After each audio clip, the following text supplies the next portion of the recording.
다 잊어버리셨죠? 여러분, 오늘이 최고의 날입니다. 네. 최고의 날을 주님 앞에 드리기 위해 거룩한 자로 나오신 여러분 진심으로 환영하며 축복합니다. 네. 하나님의 사랑을 보려고 그러면 어디를 봐도 다 보여요. 천지 만물을 봐도 보이고 성경을 봐도 보이고 우리가 발견하지 못해서 그렇지, 여러분, 우리가 하나님의 사랑을 보려고만 마음먹으면 어디를 봐도 다 거기에 하나님의 사랑이 보입니다. 네. 자그마한 풀꽃 하나에도 하나님의 사랑이 담겨 있음이 보여요. 우리가 그걸 몰라서 하나님을 잘 알 수 없다라고 이야기하는 거죠. 그러나 하나님은 어디에나 그분의 사랑을 심어 놓으셨고요. 자그마한 것 속에서도 그 사랑을 발견하고 느낄 수 있습니다. 오늘 본문에 우리가 읽은 이야기는 화목제에 대한 이야기죠. 그런데 이 화목제뿐만 아니고 모든 제사 속에 하나님의 사랑이 다 담겨져 있어요. 특별히 오늘 본문에서 화목제를 보면서 야, 하나님이 이렇게까지 신경 쓰셨을까? 참 세밀하게 한 부분 한 부분에 신경 쓰면서 하나님께서 제사를 드리라고 하셨구나라는 걸 볼 수 있는 이야기가 있어요. 특별히 13절 말씀에 보면 이렇게 말씀하고 있는 게 나오거든요. 같이 한번 읽어볼까요? 또 무교병을 화목제의 감사 제물과 함께 그 예물로 드리되. 아멘. 여러분, 하나님의 제사 속에서요, 유교병을 드리라는 제사는 지금까지 한 번도 없었어요. 오히려 하나님은 뭐라고 선언하시냐면 누룩은 절대 넣지 마라. 누룩을 넣으면 그거는 안 된다라고 이야기하셨어요. 왜요? 누룩은 우리의 죄를 상징하는 것이죠. 그래서 하나님은 누룩 넣는 거 안 돼! 이야기하셨어요. 그런데 이상하게 이 화목제는요, 유교병, 무슨 말이에요? 누룩 넣은 빵이란 말이에요. 누룩을 넣은 빵을 가져다가 하나님 앞에 예물로 드리라는 거예요. 감사제물과 함께 그 예물로 드려. 여러분, 그러면 누룩은 죄를 상징하니까 화목제는 죄를 가지고도 드릴 수 있는 제사일까요? 그건 아닙니다. 여러분, 화목제는요, 속죄제를 드린 사람만이 드릴 수 있는 제사예요. 쉽게 표현하면. 화목제는 그냥 아무나 갖다 드리는 게 아니고요, 속죄제를 드려서 죄사함을 받은 사람이 하나님 앞에 감사해서 또 다른 감사들이 있어서 하나님께 드리든지, 또는 뭐 서원하는 게 있다든지, 아니면 자신이 원해서 그냥 자원해서 드리든지 하는 제사가 화목제란 말이에요. 그런데 왜 화목제에는 유교병을 드리라고 했을까? 이상하죠. 왜 누룩을 넣은 그 빵을 하나님은 굳이 드라 했을까? 이렇게 생각해보면 화목제는 정말 독특한 제사예요. 제물도 그렇고요, 모든 면에서 화목제는 자체가 좀 독특해요. 왜 유교병을 드리라고 했을까요? 저는 여기에 하나님의 사랑이 들어있다고 생각해요. 여러분, 무교병은 한마디로 표현하면 반드시 그런 건 아니지만 제사장이 먹는 음식이라고 표현하시면 돼요. 일반 서민들은요, 웬만해서 무교병 평일에는 잘 안 먹어요. 그런데 일반 서민들도, 일반 백성들도 무교병을 먹어야 하는 기간이 있어요. 언제요? 6월절 기간. 6월절 7일 동안, 아니 8일이죠. 첫날과 마지막 날 한 번 더 해야 되니까 8일 동안은 무교병 먹어야 돼요. 이스라엘 백성이라면 죽으나 사나 1년에 8일은 무교병을 먹어야 돼요. 나머지는요, 누가 그 딱딱한 빵 먹고 싶다고 그거 만들어 먹겠어요? 당연히 유교병을 구워 먹겠죠. 그런데 여러분, 유일하게 무교병만 먹고 사는 사람이 있습니다. 물론 유교병도 만들어 먹을 수 있어요. 그런데 거의 대부분이 무교병을 먹을 수밖에 없는 사람, 누구예요? 제사장이에요. 본인이 원해서 무교병을 만들어 먹는 게 아니고요, 하나님 앞에 제물로 드리고 남은 거는 자기들이 먹다 보니까 자연스럽게 무교병은 누구의 음식이 되어버린 거예요? 제사장의 음식이 되어버린 거예요. 일반 서민들은요, 일반 백성들은 무교병 안 먹어요. 딱딱하고 맛없으니까. 소금만 달랑 쳐서는. 제가 전에 그래서 우리나라를 비유로 들면 그런다고 했잖아요. 소금만 넣어가지고 만들어 놓은 주먹밥 먹는 거하고 똑같다고 제가 이야기했잖아요. 여러분, 소금만 넣어서 밥에다가 소금만 넣어가지고 해서 먹는 밥, 그거 드시고 싶으세요? 누구나 반찬 집어서 같이 먹고 싶어 하잖아요. 그런데 제사장은 꼭 그거 먹는 것처럼 먹고 살았다고요. 그러니 이 화목제에 유교병을 넣어라. 이거는요 하나님의 사랑이 보이는 거예요. 어떤 사랑일까요? 그걸 보려면 12절 말씀을 한번 맞아 보고 읽어야 돼요. 12절 한번 같이 읽어볼게요. 시작. 만일 그것을 감사함으로 드리려면 기름 섞은 무교병과 기름 바른 무교 전병과 고운 가루에 기름 섞어 구운 과자를 그 감사 제물과 함께 드리고. 아멘. 여러분 무교병입니다. 한마디로 표현하면 이 모든 것들은 다 무교병이라고 표현하면 돼요. 딱딱한 무교병 그거를 드리는데 거기에 뭐를 같이 섞어서 좀 전에 말한 유교병을 같이 섞어서 감사 제물로 드리는 거예요. 이 화목제물의 특징 중에 하나가 무교병, 유교병을 함께 넣는 거예요. 여러분 이게 하나님의 사랑이라고 말하는 거 뭔지 아세요? 여러분 좀 전에 말한 대로 제사장들은 유교병을 먹을 기회가 별로 없어요. 무교병을 먹어야 돼요. 그런데 이 유교병을요 그렇게 해서 같이 드리고 나면 어떻게 되느냐 14절에 이렇게 이야기하고 있어요. 읽어볼게요. 그 전체의 예물 중에서 하나씩 여호와께 거제로 드리고 그것을 화목제에 피를 뿌린 제사장들에게로 돌릴지니라. 무교병뿐만 아니라 유교병도요 하나님 앞에 하나씩만 드리면 돼요. 전체 중에서 하나씩만. 그리고 나머지는요 어떻게 해요? 제사장이 다 먹어야겠죠. 그런데 그 안에 화목제물 속에 뭐가 섞여 있어요? 유교병이 섞여 있어요. 제사장도 그걸 뭐 할 수 있어요? 먹을 수 있어요. 딱딱한 것만 먹다가 부드러운 빵을 먹었을 때 그 부드러움과 그 달콤함이라는 건 말로 표현하기가 어렵겠죠. 행복할 거예요. 제가 볼 땐 제사장들은요 화목제를 기다렸을지도 몰라요. 야 드디어 나도 우리말로 하면 야 나도 드디어 육적 반찬을 밥 먹게 생겼구나. 맨 맷밥만 먹다가 이거란 말이에요.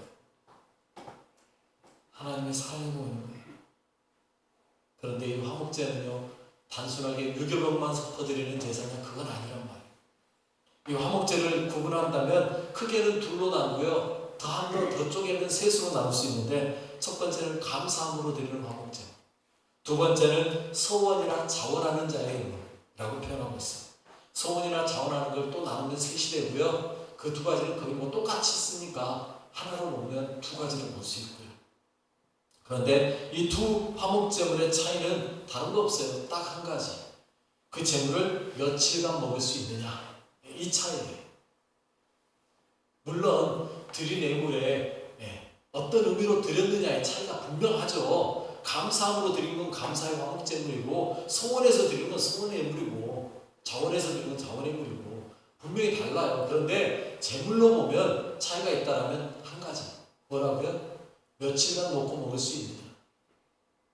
여러분 감사함으로 드린 화목제물은요 어떻게 먹을 수 있어요? 15절에 이렇게 말하고 있어요. 읽어볼게요. 감사함으로 드리는 화목제물의 고기는 드리는 그날에 먹을 것이요 조금이라도 이튿날 아침까지 두지 말 것이니라. 아멘. 여러분 화목제물을 드리면 그날 다 먹어야 돼요. 그런데 여러분 그거 아세요? 이스라엘 백성들은 뭐를 먹으면 안 돼요? 피 먹으면 안 돼요. 그래서요 그 사람들은요 피를 안 먹으려고 어떻게 하는지 아세요? 물에다가 고기를 담가 놓습니다. 화목제물도 마찬가지겠죠. 며칠 얼마나 담가놔야 될까요? 여러분 물에다가 얼마 정도 담가놔야 피가 다 빠져서 먹을 수 있을까요? 하루 되면 빠지나? 그럼 못 먹어요. 장로님 말대로. 그날 안에 다 먹어야 되는데 하루 담가놓으면 못 먹어요. 고기 먹지 말라는 이야기가 똑같아요. 그날 먹어야 되는데 최소 12시간. 그러면 한번 생각해 보세요. 화목제물을 언제 잡아요? 그날 아침에 일찍 잡다 합시다. 그리고 12시간 담가 놓으면 최소한 언제 먹을 수 있어요? 저녁 때야 먹어요. 저녁 때 고기를 먹기 시작을 하는데 그 고기를 언제까지요? 그날 넘어가면 안 된단 말이에요. 그러면 기껏이 한 서너 시간 안에 양 한 마리 다 먹어야 돼요. 또는 소 한 마리 들었으면 소 한 마리 다 먹어야 돼요. 환장한 어리시지. 기껏 고기 먹으라고 그래놓고 그거를 그 시간 안에 다 먹으라고 하면 이거 어떻게 먹어요? 하나님 참 이상하신 분. 그렇게 먹으라는 거예요. 하루 만에. 그러나 소원이나 자원의 물은요. 아니요. 그 다음날도 먹을 수 있어요. 16절에 그렇게 말하고 있어요. 읽어볼게요. 그러나 그의 예물의 재물이 소원이나 자원하는 것이면 그 재물을 드린 날에 먹을 것이요 그 남은 것은 같은 날에는 없다. 다행히 그 다음날도 먹을 수 있는 성의 화목재물이 있다는 말. 소원하거나 자원하는 것. 무슨 차이일까요? 왜 하나님은 당일날 먹어야 돼? 아니면 그 다음날 먹어도 괜찮아? 왜 나누셨을까요? 이유가 뭘까요? 여러분, 첫 번째로 당일날 먹어야 되는 제사. 뭐 할 때요? 어떤 의미요? 감사한 것. 여러분, 감사는요 매일 해야 되지 않겠습니까? 매일. 감사가 오늘 감사한 것이 내일까지 유효하게 그냥 넘어가도 돼? 이럴 수 있나요? 아니요. 여러분, 감사는요 당일날입니다. 당일날. 내일 감사는 또 언제 해야 돼요? 내일 또 해야 되는 거예요. 감사는 매일매일 하면서 하는 거예요. 그렇기 때문에 감사에 대한 재물은 언제 먹어라? 오늘 다 먹어. 그리고 또 감사한 일 생기면 내일 또 드려라. 그래서 내일 또 감사해. 하나님 말씀 그거예요. 여러분, 우리의 삶이 매일의 감사가 되어지시길 바라겠습니다. 네. 여러분의 삶에 매일이 감사되시길 바라겠습니다. 네. 그런 의미예요. 매일 먹어야 돼요. 그래서 매일 감사하면서 하는 거예요. 여러분, 우리의 삶에 매일 감사하는 것, 이보다 더 귀한 은혜가 어디 있어요? 여러분의 삶에서 매일 감사하려면 뭐 해야 돼요? 매일 감사할 일이 생겨야 되는 거예요. 여러분, 여러분의 인생이 매일매일 감사할 일이 생겨나시길 바라겠습니다. 네. 그런 삶을 사셔야죠. 매일이 감사하면서. 그러나 소원이나 자원은 아니에요. 소원이라는 건 뭐예요? 하나님, 내가 이렇게 하겠습니다. 하나님 앞에 내가 뭔가를 결정하고 그 결정한 대로 살도록 하나님 앞에 하는 것이 소원이에요. 그러면 소원이라는 건요, 그날 결정하고 그렇게 하기로 했으면 그날만 하면 끝나나요? 아니요. 소원이 하루 만에 이루어지고 끝나버릴 소원이라는 건 별로 없죠. 거의. 언제까지? 그 소원이 이루어질 때까지. 그러면 그 소원이 이루어질 때까지라면 언제까지 기억해야 될까요? 그 소원이 이루어질 때까지 기억해야 되잖아요. 그러니 오늘만 아니고 내일 또 기억해야 돼요. 그러잖아요. 그런 의미에서 볼 때 그 다음날 먹어도 돼요. 이 이야기 같아요. 오늘 소원한 거 내일 또 기억하기 위해서 그 고기를 먹으면서 내가 어제 이렇게 소원해서 그랬지, 그래서 오늘 이 고기 먹는 거지, 이 생각하라는 거예요. 그런데 그럼 그 다음날도 놔둬도 되겠네 생각할 수 있는데 그것까지는 아닌 이유가 셋째 날은 안 돼요. 17절에 그렇게 말하고 있어요.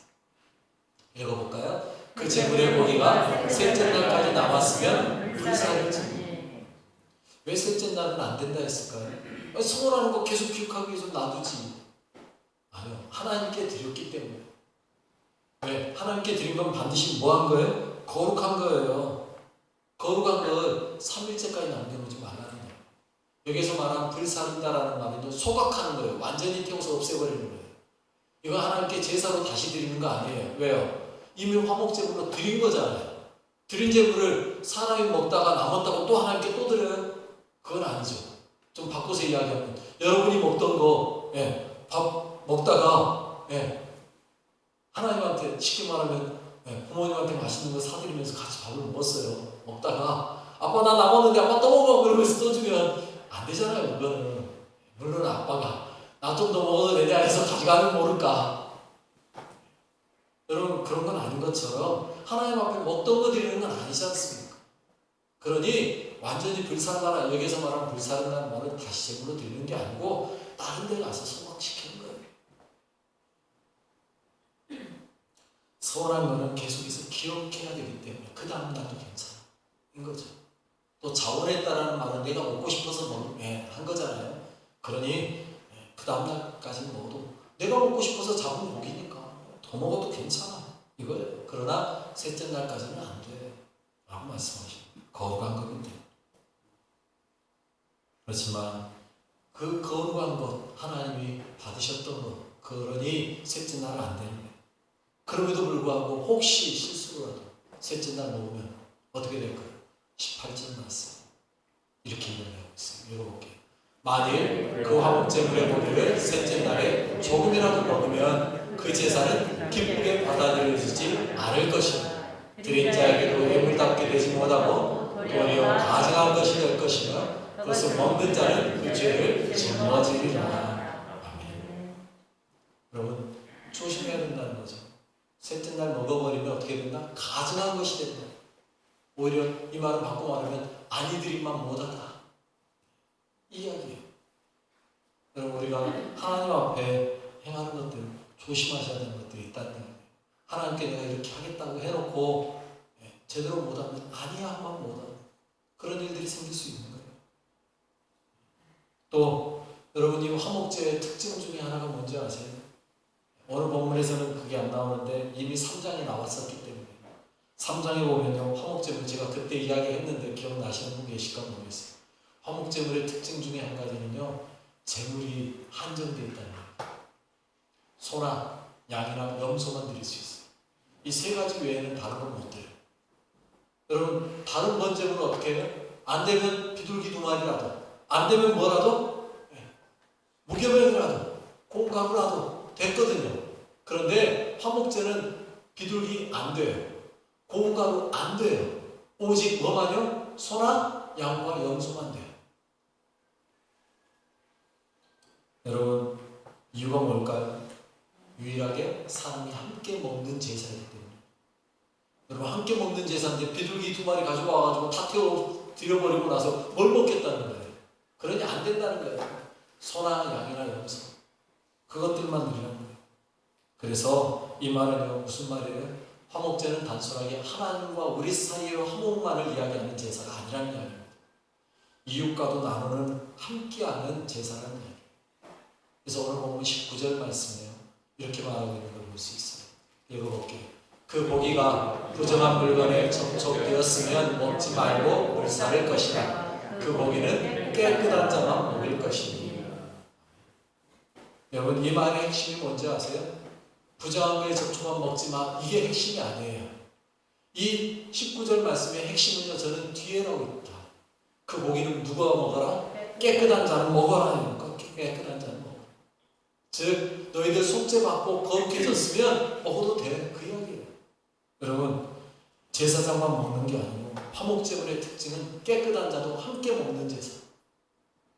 내가 하나님 앞에 부정함만 없으면 얼마든지 같이 먹을 수 있는 제사. 여러분 그런데 좀 전에 말한 대로 소나 양이나 염소 제가 말씀드렸잖아요. 피 빼는데 12시간 걸리고 그리고 나서 남은 시간에 그걸 잡아서 먹으려면 시간이 얼마 없다니까요. 특히나 생으로 먹는 거 아니잖아요. 이스라엘 백성들은 특히나 생고기 못 먹어요. 어떻게 해야 돼요? 조리해야 돼요. 굽든지 삶든지 그 시간만 해도 또 1-2시간 또 걸려요. 그러면 이거 먹으려면 그냥 얼마나 급하게 먹어야 됩니까? 그러면 그 소 한 마리 또는 양 한 마리, 염소 한 마리를 어떻게 먹어야 돼요? 한 명이요? 어림도 없죠. 몇 명이요? 우리 집 식구 한 대여섯 명? 어림도 없죠. 최소한 10명은 모여야 되지 않을까요? 그러면 나만 먹어서는 안 된다는 이야기예요. 옆집 사람들도 당신 오늘 부정한 거 만졌어? 안 만졌어? 깨끗해? 그럼 와. 당신은 어때? 만졌어? 그럼 안 돼. 당신은 미안해. 깨끗하다 하는 사람들은 집에 있는 동네 사람들 웬만하면 다 불러 모아야 되는 거예요. 그러게 먹어야 뭐 할 수 있어요? 그날 다 먹을 수 있어요. 그렇게 먹어야. 여러분 무슨 말이에요? 화목제는요 이웃과도 화목해지는 방법이에요. 고기 먹여준다는데 싫어하는 사람은 얼마나 있겠어요. 그런데 제가 그 생각을 하다가 드는 생각이 하나 있었어요. 여러분 음식 중에 가장 맛있게 즐겁게 먹을 수 있는 음식은 어떤 음식일까요? 음식 중에 가장 맛있고 즐겁게 먹을 수 있는 음식 고기 먹으면 되나요? 우리나라 말로 한우 먹으면 되나요? 아니요. 제가 보니까요, 가장 맛있게 즐겁게 먹는 방법은요, 좋은 사람과 먹는 음식. 그게 비록 풀밖에 없는 나물이라 할지라도 좋은 사람하고 같이 먹으면요, 맛있어요. 즐거워요. 그 식사 시간이 기뻐요. 그런데 만약에 별로 보고 싶지 않은 사람이 내 앞에 앉아서 같이 밥 먹는다. 그러면요, 아무리 좋은 건 먹어도 별로 맛있게 안 느껴져요. 누군가 나를 괴롭히던 사람이 같이 앉아서 밥 먹자 한다. 뭔가 그 사람이 아쉬워서 나를 불러서 같이 먹자고 했는데 그 사람하고 밥 먹는 거 별로 안 좋아. 그런데 어쩔 수 없이 먹어야 돼. 그러면 그거 맛있어요? 저같이 속 안 좋은 사람들은 그거 먹고 나면 집에 가서 화장실 달려가야 될 거예요. 여러분, 그런다는 거죠. 화목제는요, 어쩌면 그런 짓은 아닐까요? 내가 뭔가 다른 사람들에게 해를 끼치고 안 좋은 일을 했으면 오라고 했을 때 얼마나 올까요? 아마 별로 안 올 것 같아요. 그래서 결국 어떻게 해야 돼요? 먹다가 남기고 그거를 뭐 해야 되는 거예요? 소각시켜야 되는 거예요. 아까운 건 남들 먹지도 않고 오라 했는데도 안 오고 결국은 나만 먹다가 아니면 우리 집 식구만 몇 명 먹다가 남아서 그 다음날 부정해지지 않기 위해서 어쩔 수 없이 가서 뭐 해야 되는? 소각시켜야 되는 고기가 되어버릴 수 있다는 사실. 그러면 그걸 소각시키면서 그 사람은 뭐 해야 될까요? 자기를 돌아봐야 되겠죠. 내 인생이 이렇게 살았구나. 내가 이웃에게 이런 사람이었구나. 내가 사람들에게 인정받지 못한 사람이었구나. 여러분, 그런 인생 되면 안 되지 않겠습니까? 우리의 삶이 정말 모든 사람들이 볼 때에도 인정할 만한, 그래 저 사람 정도면 괜찮지, 그래 저 사람이 부른다면 기꺼이 가줄 수 있지, 기쁜 일이 아니라 슬픈 일이어도 저 사람이 당한 일이라면 가서 같이 울어줄 수 있지, 할 수 있는 사람이 되어야 된다는 거예요. 그게 화목제물인 거예요. 특별히 여러분, 예수님은 어떤 분이셨어요? 우리를 위해 이 땅에 오셨어요. 그분은요, 우리 죄를 속죄하기 위해서 오신 속죄제물이었어요. 뿐만 아니라 그분은요, 우리와 하나님과의 화목을 위해서 오신 화목제물이셨어요. 놀랍게도요, 로마서 3장 25절에요, 이렇게 말하고 있습니다. 로마서 3장 25절 읽어볼까요? 이 예수를 하나님이 그의 피로써 믿음으로 말미암는 화목제물로 세우셨으니 이는 하나님께서 길이 참으시는 중에 전에 지은 죄를 간과하심으로 자기의 의로우심을 나타내려 하시니라. 여러분, 구약 성경의 화목제물은 누가 누구에게 드리는 제물이에요? 사람이 하나님께 드리는 제물이에요. 그런데 로마서 3장 25절에 뭐라고 표현되어 있어요?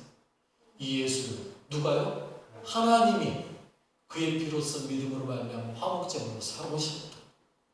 여러분, 이 말을 바꿔 말하면 예수님은 누가 누구에게 드리는 화목제물이에요? 하나님이 우리를 위하여 드린 화목제물이라는 이야기입니다. 말이 안 되는 이야기예요. 어떻게 하나님이 우리에게 야 우리하고 화목하자, 나 너하고 화목하고 싶어, 그래서 화목제물로 누굴 보내요? 자기 아들을 화목제물로 보내셨어요. 그분이 예수. 감당할 수 있습니까, 여러분? 감당할 수 없는 이야기라고요. 엄밀히 따지면 말이 안 되는 이야기라고요. 그런데 그렇게 하셨어요. 예수님을 하나님이 우리를 위하여 화목제물로 내주셨어요. 그래서 우리는 어떻게 했어요? 하나님과 이제 화목하게 되었어요. 새로운 피조물이 되었어요. 그러면 우리는 어떻게 살아야 돼요? 고린도후서 5장 18절에 이렇게 말씀하고 있어요. 읽어볼게요. 모든 것이 하나님께로 났으며 그가 그리스도로 말미암아 우리를 자기와 화목하게 하시고 또 우리에게 화목하게 하는 직분을 주셨으니. 여러분, 우리를 새로운 피조물로 만드시고 그리스도로 말미암아 우리와 자기와 화목하게 하셨어요. 이제 하나님께서 예수님을 보내시고 우리가 하나님이 이제 화목해졌어요. 거기서 끝! 아니라는 이야기예요. 하나님과 우리가 화목해진 다음에는요, 어떻게 해라? 이웃하고도 화목하게 하는 직분을 주셨어요. 그러면 우리는 어떻게 해야 돼요? 그 직분 감당해야 돼요. 그래서 19절 말씀이요, 이렇게 말하고 있죠. 고린도후서 15장 19절 읽어봅니다. 곧 하나님께서 그리스도 안에 계시사 세상을 자기와 화목하게 하시며 그들의 죄를 그들에게 돌리지 아니하시고 화목하게 하는 말씀을 우리에게 부탁하셨느니라. 아멘. 여러분, 우리 사람과의 모든 죄를 이제 돌리지 않고 화목하게 하려고 그걸 뭐 했어요? 화목하게 하는 말씀 우리에게 부탁하셨어요. 죄송합니다. 하나님은 우리에게 명령하실 수 있는 분입니다. 너 이렇게 해! 얼마든지 할 수 있어요. 그런데 하나님은요, 그렇게 안 하셨다. 뭐라고요? 내가 너에게 부탁한다? 이렇게 해주면 안 되겠니? 너가 이렇게 화목한 사람으로 화목하게 하는 말씀을 전해주는 자로 해주면 안 되겠니? 부탁하고 계시는 거예요. 여러분, 얼마든지 명령할 수 있음에도 불구하고 부탁하셨는데 여러분 그 부탁 얼마나 들어주고 계세요? 얼마나 이들에게 화목을 전하고 계세요? 얼마나 예수 그리스도께서 우리를 위하여 대신 죽어주신 그 화목의 삶을 말씀해주고 계세요? 보여주고 계시죠? 회개하시기 바라고요. 이제 그 화목하게 하는 직책을 감당하는 여러분 되시길 바라겠습니다. 나만 화목하면 된 게 아니고요. 이웃과도 화목하고 모두와도 화목할 수 있게 하나님이 원하시는 그 화목의 자리로 나아가시는 여러분 되시길 바라겠습니다. 기도하겠습니다. 우리 같이 기도하는데요. 화목제물은 단순히 하나님께만 드리는 제물이 아니었다는 걸 기억하십시오. 사람과 나누는 제사였어요. 우리가 나 자신을 나누고 이웃을 섬김으로 진정한 화목을 이루는 사람 되게 해주십시오. 기도하십시오. 하나님과 사람과 화목한 자가 되게 하옵소서. 진정한 화목은 오직 하나님 안에서만 가능함을 기억하며 하나님 전하는 자 되게 하옵소서. 기도하시기 바라겠습니다. 우리 같이 기도합니다. 하나님 아버지 감사합니다. 저희를 사랑하시고 하나님 대신 하나님께서 하나님과 내가 화목하게 아버지 예수 그리스도를 우리의 연약함을 아시고 보내주신 하나님 우리의 부족함을 아시고 주님 우리는 화목할 수 없는 자였습니다. 우리는 죄인이었습니다. 우리는 아무것도 할 수 없는 연약한 죄인이었습니다. 감히 하나님과 화목하려 화목할 수 없는 죄인이었습니다. 그럼에도 불구하고 주님 저희들이 주님과 화목하고자 노력하지 않으니 하나님께서 우리에게 예수님 보내셔서 화목제를 삼아주시고 하나님께서 우리를 위하여 예수 그리스도 화목제물로 보내시고 주님 저희들과 화목하기 원하셨습니다. 주님께서 저희들을 사랑하셔서 화목하기 원하셨습니다. 그 화목함을 아버지 우리만 누리지 않게 하여 주시옵시고 우리에게 주신 그 화목하라는 직책을 감당하는 아버지 화목하게 하여 주시옵소서. 내 가정에서 내 직장에서 내 이웃과 또한 모든 사람들과 화목할 수 있도록 주님 은혜 내려 주시옵소서. 아버지 만날 수 없습니다. 나는 연약하고 나는 부족하고 내 힘과 능력으로는 안 됩니다. 주님이 은혜 주시옵소서. 주님이 함께하여 주시옵소서. 주님께서 역사하여 주시옵소서. 주님께서 통행하여 주시고 주님께서 인도하시사 언제도 화목함으로 살아가는 삶들을 내 삶을 주장하여 주옵소서. 나는 죽고 예수만 살게 하여 주시옵소서. 예수로 화목을 증가하는 자 되게 하여 주옵소서. 나는 죽고 예수만 살게 하옵소서. 하나님 아버지 감사합니다. 나는 연약하고 부족한 죄인입니다.